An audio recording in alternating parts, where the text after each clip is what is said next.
Yaba mfowethu sanibona. Good morning kusile manje kusekuseni.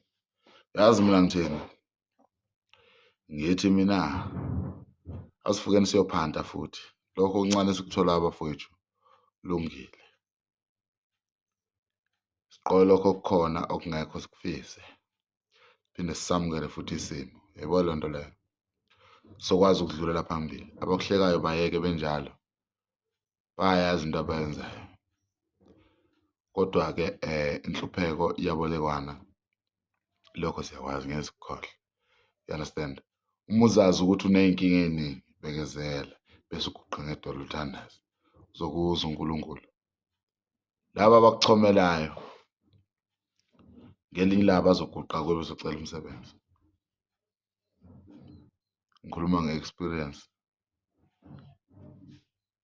Bonke abakuchomelayo basondeze eduze ukuze bafakaze ngawe kusasa.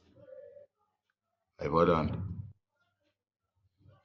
Ngiyazi kunzima kodwa uzama phela. Ungaphela amandla kuseduze. Phungalenja TV, please subscribe. Phungalenja ngqo on Facebook. Thank you very much.